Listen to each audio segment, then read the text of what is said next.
It's a common beginner mistake to switch off during rests. Okay? When in fact you should be paying attention to how the music continues from unay na instrumental, you know? Pero, namitan. Intro, okay ka nga na. Kung sa itong first note, kung sa itong page sa first note, ana siya.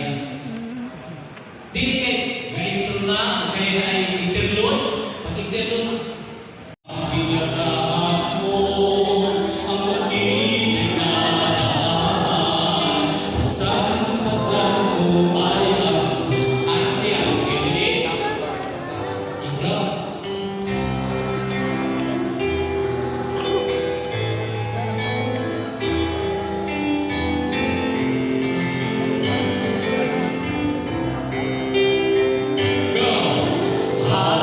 Tinatahak mo ang magkikinalaan.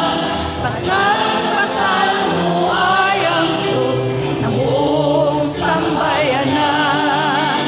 Minsan ay pinatunayan mo sa buong mundo ang iyong tunay na kalakasan, maglingkod sa inang bayan.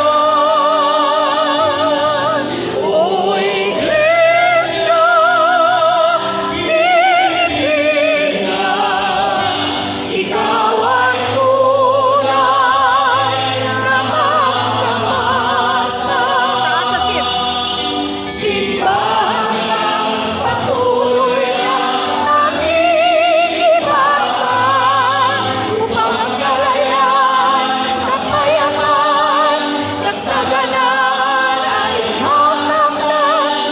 Hindi lamang ng ilan, kundi ng buong sandatauhan.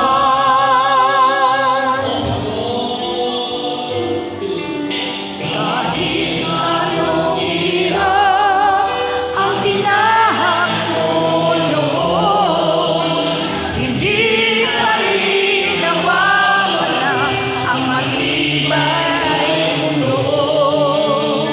Kasama ang mga magkakamay na isulong mo ang adhikain para sa aming Diyos at sa ating kapwa-tao. O Iglesia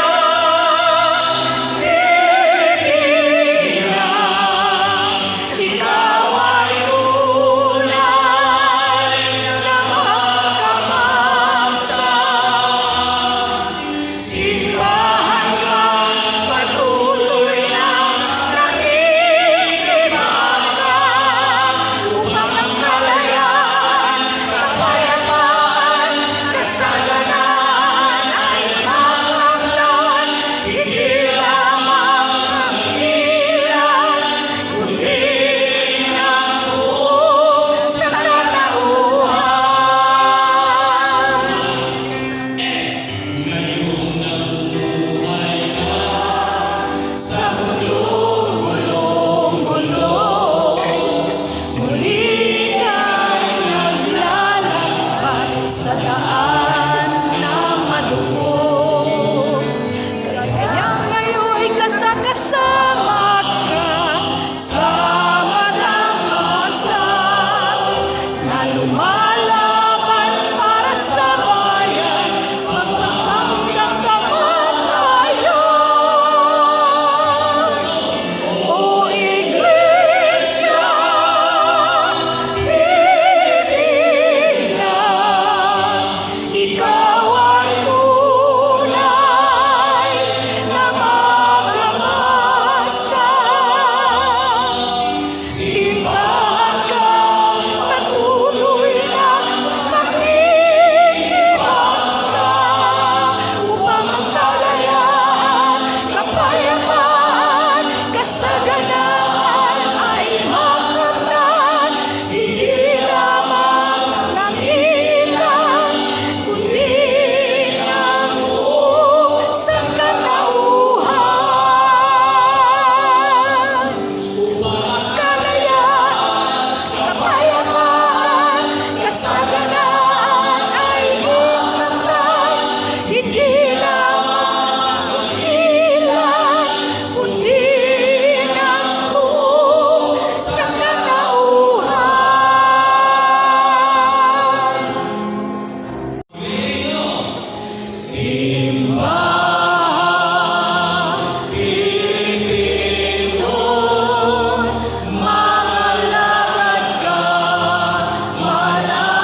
Unsa pasabot-ana means fellowship.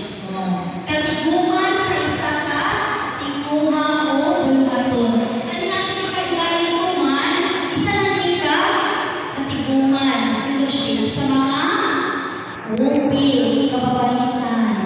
Daghang salamat sa inyong oras na inyong gihapon gihatagan og tayo kini nga katiguan. Kay di po ta matawag na higpit na rupi, kundi ta mosalam sa ani ng mga fellowship and gathering. Kung sugod-sugod na lang tayo sa ingon pa ni Padre kapag musimba na lang ta, pero pag walang dito sa isang activity, dili po ta mo sanong, di po ta mahimpit na matawag na membro sa rupi. Next. Actually, there are three reasons to consider as objectives of the presentation that will enlighten us sa atong ang kalibro. Natay tulo nga mga objectives or goal. Natay target ngano na para masabtan nato ang atong ang kalibro or nasa ito mga panguna-una na masabtan nato pag-ayo ang ministry of the laity. Kung sa man ang una na objective, kung sa man ang unang objective nila.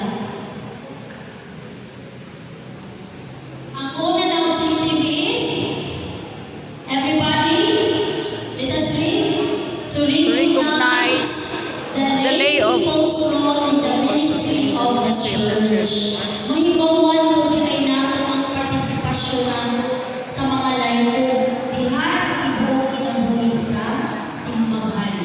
Aron di ay mahibawan nato, magilay nato na naatay tay dakong na partisipasyon sa mga kahigayon nato aktibidade sa simbahan. Muna yung una nato na objective. Ikaduha, sabi ka, to expunge or remove the customary understanding of church ministry. Sa